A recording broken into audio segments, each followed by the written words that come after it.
we've come together at this crossroads, these four individuals who really outside of that moment have no other real connection. And we now have this wonderful experience that we've had that was maybe in some ways marked by a little bit of negativity at the end. So let's not let that sully the entire experience that we've had here at Peggy's Cove. Thank you, George, for being our rock in this sort of storm-like situation and really saying those prayers and holding that ground for us. And Terry, thank you for letting us be here on this ground. I know that this is a meaningful place for you. I mean, you grew up here, and we're thankful to be here on these lands. I also want to say thank you for your patience and your participation in our investigation. We don't always know what we're going to come up with, and that's what happens when you open the doors to spirit. You don't know what you're going to get sometimes, but I really feel like it was meant to be here, in the sense that this is where the sea meets the shore, and where I see these waves crashing onto the land, but onto rock that feels so assuring.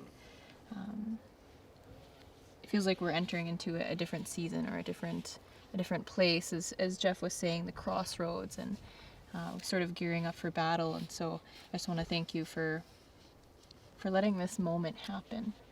I hope you go on in a good way, and I hope this place continues to be a beacon of hope.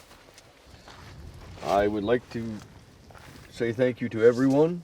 This is a very unique experience to me, because I had opportunity in my career to travel around the world, but I had not much experience with our Indigenous culture, and I've had my eyes open for a couple of things that I wasn't sure about before. So I'd like to thank you, George, and everyone else involved in this today, because it's meaningful to know that there are spiritual beings that actually care about the spirit world. My feeling is that we're all ethereal in one sense or another. We're only tied to the ground by the body we're in. But that soul doesn't weigh anything, and so I'm sure it's still drifting around somewhere. It's, and sometimes they attach to things, and sometimes they just drift. But I think we found a couple of things that we can talk about in our future, and like I said, I appreciate it very much for being involved, and thank you. But also a gift from me to you.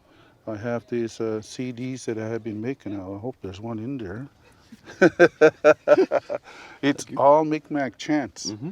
So from the Indigenous people from this area here, and some of these are very ancient chants. They've been around for longer than I've been here. But I mean, they've been handed down for generations. And some are new ones that come from my heart, and others that have been sung socially by many communities. So I'd like for you to take and enjoy this and share it with others. Thank you very much, George. I appreciate that very much. Thank you. Yes, yeah. In closing, I would like to sing a song.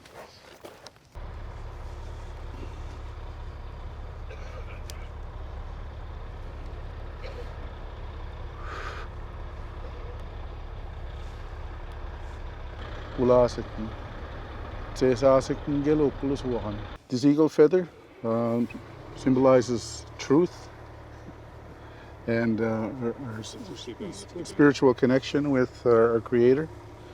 So every time we see an eagle, it represents our connection to the spirit world. They either bring messages down to us or take our prayers up to our ancestors.